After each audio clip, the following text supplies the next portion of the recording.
Yo, the queen of rap just did the unthinkable.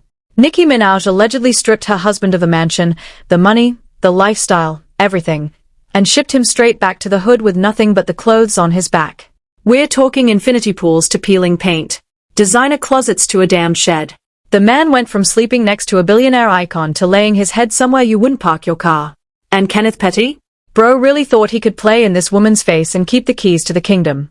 Trust me, you're gonna wanna stick around for this one, because what I'm about to break down ain't been said nowhere else.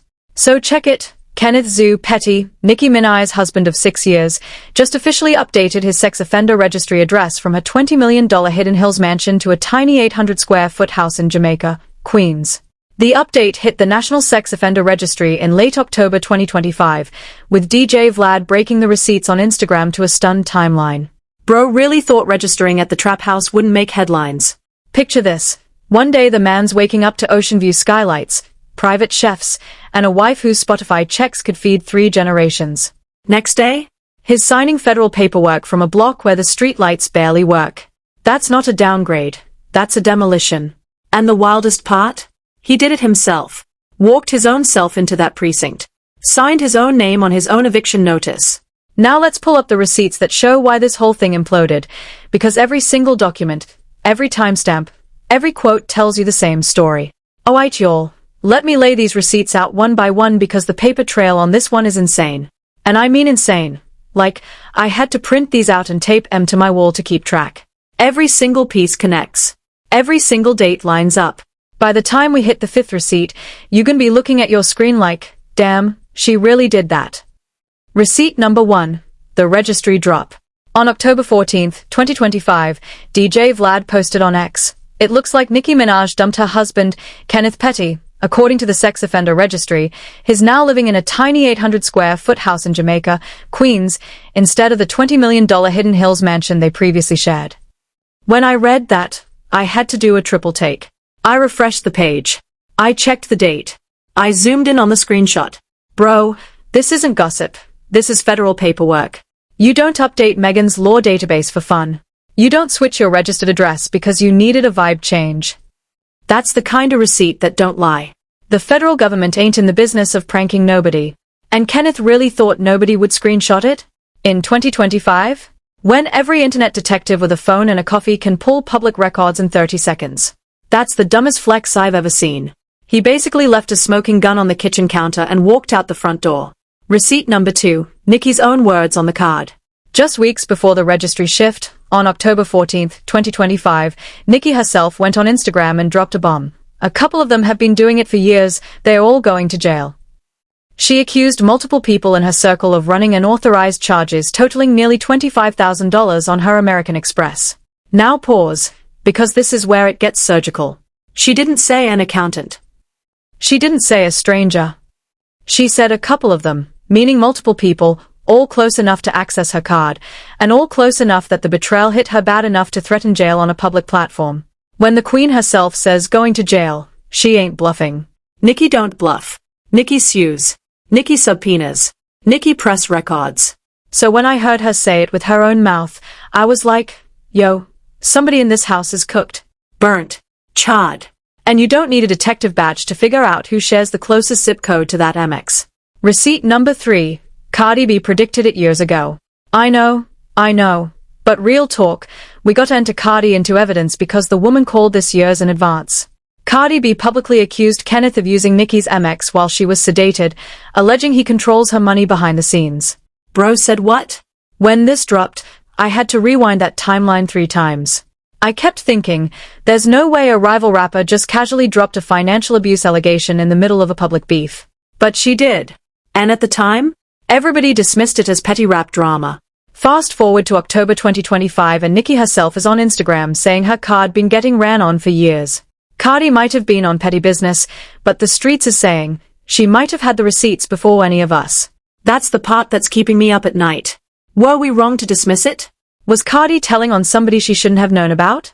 Or was the information already floating in the industry and Kenneth was the only one who didn't realize the room was watching? That line right there? That's where Kenneth lost the plot. He didn't just get caught, he got caught after being warned by his wife's enemy in front of the whole world. Receipt number 4. the $503,000 judgment. Court documents from October 2025 show Nicki paid off a $503,318 civil judgment tied to a 2019 assault lawsuit involving Kenneth Petty assaulting a security guard backstage. $500,000 to clean up a mess he made while she was on tour, while she was promoting albums, while she was building global brand deals. And get this, she had to clear his mess to save her mansion from a forced sale. That's right, the courts were about to come take her house behind his behavior. Imagine being so iconic you got Tiffany blue plaques on your wall, and the system is about to auction your home off because your husband couldn't keep his hands to himself backstage at a concert. Nah, you can't keep dragging this woman to court behind your drama and expect her to keep the door open. There's a limit. And $503,318 is apparently where the limit lives. Receipt number 5. The mansion is hers alone. Per Rolling Stone, court records confirm the Hidden Hills home is Minaj's sole property. Kenneth's name ain't on the deed. Read that again. Sole property. No joint ownership. No tenant rights. No, we share this together. When I saw sole property in writing, I knew bro was a guest in that house the whole time. He just didn't realize the lease was up. And here's the brutal part. A smart man, a man with vision, would have spent 6 years quietly building leverage, co-investing, co-owning, putting his name on something. Instead, allegedly, he was running tabs on the AMEX. So when the eviction came, there was nothing to fight over, nothing to negotiate, nothing to grip. He had to just pack and go, like a roommate who didn't pay April rent. Now that we got the quotes, let's connect the dots, because the quotes are just the surface. The timing is what tells the real story. Y'all ready? Because the timing on this is what tells the real story. And once you see the dates lined up, you can't unsee it. That AMEX accusation? Dropped October 14, 2025, the same week the registry update started circulating online. Same week. Coincidence? In this industry? Nah, brew. Nicki doesn't post by accident. That woman has run her own brand for 15 years. Every caption, every emoji, every timestamp is calculated. That public call-out was the warning shot. The registry change was the execution. Think about it like a chess match. The AMEX post was check. The registry update was checkmate. And Kenneth allegedly didn't even realize he was on the board. Then check this, the $503,000 judgment was satisfied just days before the address update. So Nicki cleaned up Kenneth's 2019 mess, locked down her mansion. And then the man's address mysteriously becomes a Jamaica, Queen's address. Read that sequence one more time. She paid the debt first. She secured the asset first. And only after the legal exposure was zero, that's when the address changed. That's not a coincidence. That's a strategic eviction. That's the kind of move corporate lawyers draw up on a whiteboard. Any smart man would have seen the writing on the wall. The phone calls would have been getting shorter. The energy in the house would have been getting colder. The lawyers would have been showing up more frequently. But Kenneth? He doesn't read walls. He doesn't read rooms. He doesn't read signs. So the day the locks changed, allegedly, was probably the same day he was somewhere wondering why his AMEX got declined. Now the relationship history. These two been knowing each other since teenagers in Queens. Childhood sweethearts. Though we made it out together love story Nicki built her entire personal brand on. They married December 2019. Welcomed their son Papa Bear September 2020. 6 years of us against the world. 6 years of Nicki defending him in interviews, in songs, on red carpets, on Instagram lives. 6 years of her telling the Barbs y'all don't know him like I do. And the address is running back to? Jamaica, Queens. The same borough they came up in. So Kenneth ain't even leveling down to a new neighborhood. He's literally going backwards to where they started, except now he's there alone. Without the wife. Without the mansion. Without the brand. Without the AMEX. Just him, the same streets that raised him, and the same hustle that didn't take him nowhere the first time. That's not a relocation. That's a time loop. A man stuck reliving 2009 except now there's cameras everywhere. Behind the scenes, Kenneth has been on federal probation since his 2022 sentencing for failing to register as a sex offender in California. That means every move he makes is tracked. Every address. Every state line crossed. Every interaction with law enforcement is documented and reported back to a federal probation officer. He couldn't just go on a trip or take a break. A full registry change to another state? That's permanent. That's a man who got told to pack his bags and not come back. That's a man whose probation officer has the new address on file. That's a man whose paper trail is now screaming that the marriage is dead. So Kenneth thought nobody would connect the AMEX scandal to the mansion eviction to the Queen's shack? That's terrible strategy, brew. We connect dots for a living. The internet connects dots faster than the FBI. And the dots in this case ain't even far apart. They are stacked on top of each other like a damn brick wall. The fans? We've been screaming since 2019. Petitions in Hidden Hills tried to remove the man from the neighborhood years ago. Neighbors didn't want him. The HOA didn't want him. Mothers walking their kids to school didn't want him. The Barbs defended him to the bone anyway. Nicki went to war with Meghan, with Cardi, with the media, all in his name. She tanked her own image protecting a man who, according to every receipt above, allegedly was draining her behind closed doors. And this is the thanks. Any smart person would have protected that gift. Any smart person would have held that woman down with everything, picked up a notepad, a business plan, a hustle, anything that justified being in her orbit. But Kenneth ain't smart. And before y'all say that's harsh, go look at the receipts again. Smart men don't end up with their address on a federal database in a different time zone from their wife. But here's where it gets even more interesting. Now check this out. Nobody's talking about the language Nicki used. And language is everything when a celebrity goes public. Zoom in on ONE word from her IG call-out. Years. She said some of these people been running her card for years. Years. Not weeks. Not since last summer. Not recently. Years. That single word is forensic gold. Because who's been physically nearest to Nicki's wallet for years? Who's had unsupervised access to her cards, her properties, her accounts, her phone? Who's been around long enough to do this for years without anybody questioning the charges? You do the math. She didn't say a name, but in her whole post, she didn't say my husband is innocent either. She didn't tag him. She didn't defend him. She didn't say this isn't about Ken. The omission is the message. In PR, what you don't say is louder than what you do. And Kenneth really didn't catch that? Embarrassing. Painful. Almost feel bad for him. Almost. Now zoom into the registry detail. 800 square feet in Jamaica, Queens. For context, his wife's primary closet is reportedly bigger than that whole house. Let that sink in. Her SHOE collection has more square footage than his current address. The man could be sleeping in her closet right now and still have more space than what he's working with. The square footage is the shade. Nicki could have set him up in a luxury condo somewhere, quiet, off-grid, dignified. She has the money to buy him a whole brownstone in Brooklyn and never feel it on her bank statement. She did not. The man got the bare legal minimum required to stay compliant with federal probation. That's not a separation, that's a statement. That's I want everyone to see what you really had without me. That's a public lesson disguised as a relocation. And opposition fans wanna pretend that's an accident? Nah. Billionaires don't make accidents. They make decisions. Zoom into the registry move itself. Kenneth had to physically walk into a precinct in Queens and update his paperwork. That's documented. That's a choice.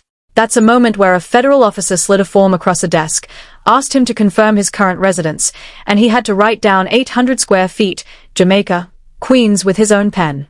He didn't sneak this. He officially declared, on government record, that he no longer lives with his wife. For a man whose entire public image was ride or die husband, this is the equivalent of filing for divorce on a federal database. Imagine the silence in that precinct. Imagine the desk officer realizing who was standing in front of them. Imagine the news traveling from that precinct to the streets in hours. If Kenneth had half a brain, he'd realize that's now a public record any reporter, any judge, any future lawyer can pull. Bro signed the paperwork on his own demotion. With a smile, probably. With a yes, that's my new address. With his soul leaving his body in real time. One last forensic detail, California's Meghan's law database. People started noticing his name and address on it began disappearing or shifting around the same time. That's not random. That's a system update reflecting the move. The data trail is the smoking gun. Once internet sleuths started archiving the registry pages, screenshotting them, comparing them week by week, the receipts became uncontestable. You can't gaslight a database. You can't, I never said that a federal record. That's the problem with Kenneth, he doesn't read between the lines. The receipts were public the whole time. They've been public since 2009 when he first got registered. And every time the world was about to forget, some new mess pulled them right back to the front page. Now let's see how the media covered this, because the framing is where it gets real slippery. So here's where the framing gets wild. Watch how every outlet positioned the same story differently, because how the media frames the breakup tells you which lawyers they are scared of. DJ Vlad framed it as a clean breakup. Woman dumps man. Man relocates. Story over. Just receipts. No emotion. No commentary. No editorial spin. Just here's the screenshot. Here's the link. Draw your own conclusions. That's Vlad's whole brand. He treats it like a court filing. Cold. Surgical. Plausibly deniable. He don't say she dumped him. He says it looks like. He don't say he cheated. He says the registry shows. That's a man who's been sued before and knows where the lines are. Reality T framed it through the legal angle. They tied the eviction directly to the $503,000 judgment Nicki had to pay to save her home from forced sale. Their spin? She didn't dump him out of love loss. She dumped him as asset protection. According to their angle, this isn't a divorce. This is a corporate restructuring. A liability got removed. A balance sheet got cleaned. The marriage was just collateral damage in a wealth preservation play. And honestly, that framing might be the most accurate one in the whole mainstream conversation. Then you got the blogs, hip-hop goats and the IG ecosystem, pushing the cheating and secret baby angle hard. They are framing it as betrayal first, business second. According to their version, there's a whole alleged side situation, possibly another child, possibly multiple women, and the AMEX scandal was just the tipping point that forced Nicki's hand. Now I can't confirm any of that, but I can tell you the blogs have the receipts they are posting. Whether they hold up in court is another conversation. Complex and the legacy outlets? They keep it strictly to the AMEX angle. Won't touch the registry. Why? Because the registry implications are legally messy. Big outlets don't want to get sued. Big outlets got fact-checkers and legal departments and parent companies and Disney money. They can't just float a secret baby allegation without 10 verified sources. So they stick to what's printed on a receipt, the AMEX, the IG post, the public quotes. Everything else gets filtered out. Now some barbs are saying the registry update is just Kenneth visiting family. Some petty defenders are claiming the AMEX situation has nothing to do with him. Some folks online are saying this is all a publicity stunt for Nicki's next album. Those are the same people who thought a backstage assault judgment was nothing. The same people who thought the Hidden Hills petition was racist. The same people who thought Cardi was lying. The receipts don't lie, and the media trying to soften it for Kenneth ain't moving the needle. If you still think this man is the victim after a registry change, an AMEX scandal, and a $500,000 legal cleanup, you're just biased. You're emotionally invested in a story that the federal government already filed paperwork against. But here's what nobody is saying. Alright, the mainstream is treating this like a celebrity breakup. Oh, they didn't work out. Nicki picks herself. Cute. Sweet. Hallmark card energy. But here's what they won't tell you. Because the truth is uncomfortable, and the truth is structural, and the truth is gonna make some of y'all uncomfortable in your own relationships. This isn't just a breakup. This is a cultural exit interview for a generation of women who built empires while propping up men who couldn't carry their own water. And Nicki just publicly filed the paperwork. She didn't do it with a single. She did it with a federal database. Think about how loud that is. Think about how permanent that is. A song fades. A press release gets buried. But a registry record? That follows him to every job application, every airport, every neighborhood he tries to live in for the rest of his life. Look, Nicki has been hip-hop's most controversial protector for almost a decade. She defended Kenneth when the world said don't. She lost endorsements, public sympathy, fan loyalty, all in his name. Brands quietly stepped back. Magazine covers got harder to land. Late-night shows got more careful with her bookings. She told us he was her soulmate from back in the day. She built a ride-or-die narrative so airtight, the barbs would attack a NY journalist who questioned it. Whole careers got threatened over a tweet about Kenneth. And what does Kenneth do with that protection? Allegedly run her credit card up. Allegedly cheat. Allegedly father another child. Allegedly disrespect the empire that fed him. Kenneth ain't a husband. He's a casualty of his own greed. Here's the cautionary tale they are gonna teach in mogul relationship classes 10 years from now. Here's the angle nobody on TV will say out loud. This is the death of the hood loyalty myth in hip-hop. For decades the culture has worshipped the idea that the woman who blows up should stay loyal to the dude from the block. She came up with him, she gotta stay with him. Don't leave the hood behind. Real ones don't switch up. That myth has eaten alive Mary J., Tina Turner, every legendary woman who tried to drag a man up the mountain with her. Every single 1. The pattern is so clear it's almost biblical at this point. Nicki just told the culture, no. The hood loyalty contract is void when you steal from the empire. Loyalty doesn't mean tolerating theft. Loyalty doesn't mean co-signing your own destruction. And Kenneth represents every dude who confused proximity to greatness with earning greatness. He sat next to a billionaire for 6 years and learned nothing. He's playing checkers while Nicki's playing 4D chess. Actually, scratch that. He ain't even playing checkers. He's still trying to figure out how the pieces move. And let me hit y'all with the part that's gonna get me dragged. The industry needed this to happen. Roc Nation's name was even pulled into the AMEX scandal somehow. You think that's an accident? Nicki's been beefing with everybody. Megan, Cardi, JT, the streaming algorithms, even her own label. Kenneth was a liability weighing her market value down. Every brand deal she lost, every endorsement that slipped, registered sex offender husband was part of the conversation in those boardrooms. I guarantee you. There's a meeting somewhere in Manhattan where some 28-year-old marketing exec said the husband situation is hurting our consumer perception scores, and somebody nodded. Whether she made this move emotionally or strategically, the end result is the same. Nicki just removed the single biggest risk asset from her balance sheet. Kenneth was a corporate problem disguised as a marriage.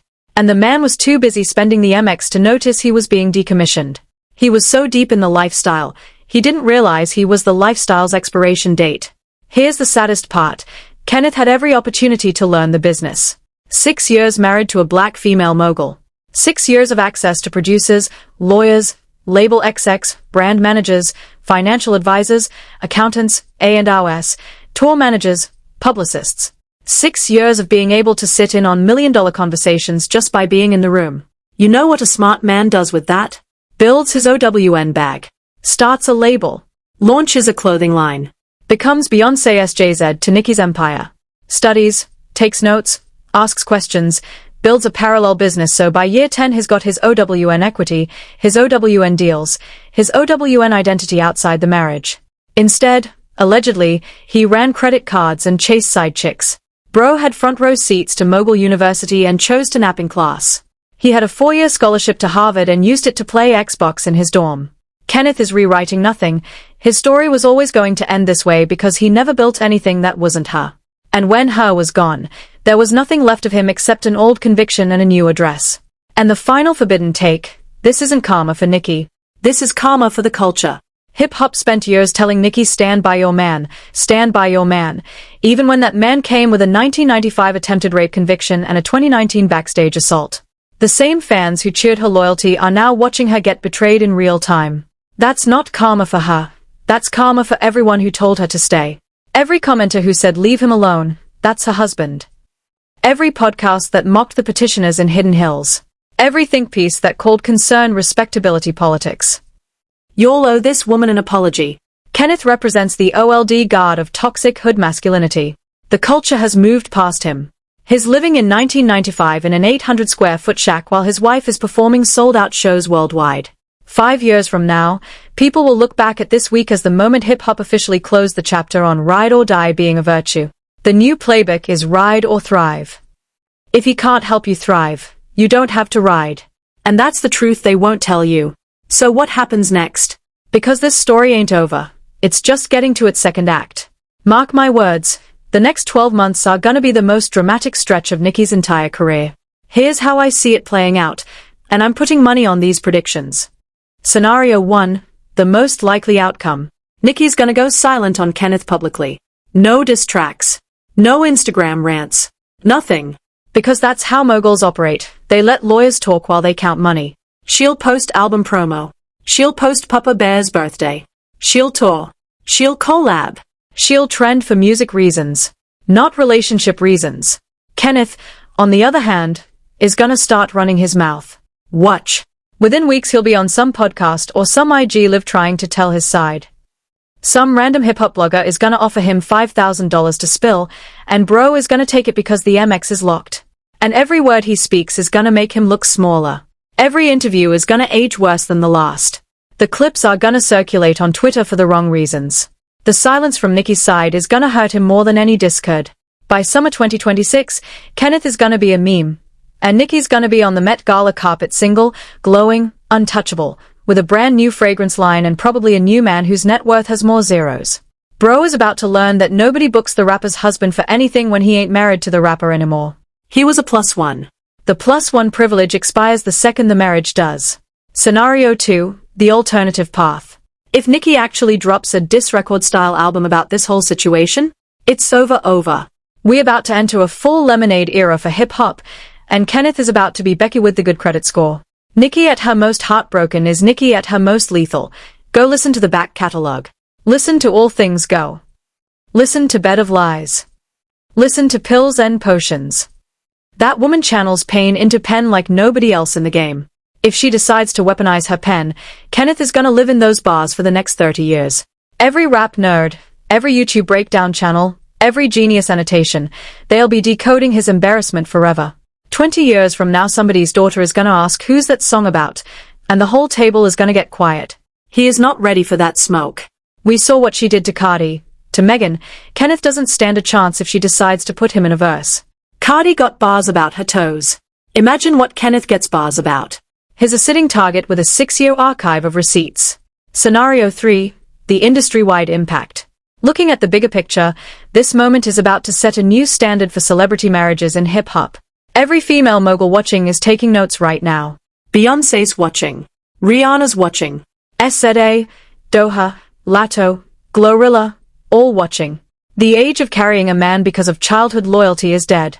Nicki just demonstrated, in public, with federal paperwork, how to surgically remove a liability from your life. Other female stars been whispering about doing this for years. Nicki just made it a playbook. There's gonna be a new clause in prenups inspired by this situation. There's gonna be financial advisors emailing their celebrity clients next week saying, "Did you see what Nicki did? Let's update your asset structure." Kenneth's legacy in hip-hop is now permanently locked as the cautionary tale. 5 years from now when young rappers' boyfriends start trying to access the AMEX, somebody in the room is gonna say, "Remember Kenneth Petty?" And the AMEX is gonna get put back in the safe. Bro is about to be a verb. Don't get Kenneth Petty is gonna be in the Urban Dictionary by 2027. He's watching the culture move on without him, and there's nothing he can do from an 800-square-foot shack. He don't have the platform. He don't have the lawyers. He don't have the clout. He don't even have the album cycle to ride on. The man's microphone is a flip phone in a shed in Queens. Whatever happens, whether Nicki stays silent, drops the album of the decade, or just keeps building her empire, one thing's clear, Kenneth already lost. The mansion is gone. The card is locked. The marriage is allegedly over. And the streets is talking. There's no comeback from a national sex offender registry update. That's a paper trail you wear forever. You can apologize for cheating. You can pay back stolen money. You can rebuild trust. But you cannot UN file federal paperwork. That ink doesn't dry, it carves. And it's carved with his name on it. If this breakdown opened your eyes, drop a like, hit subscribe, and ring that bell. We tell the stories the big outlets are too scared to touch, and the next one's already loaded. Don't miss it. Tap the next video on your screen. The truth keeps going from here.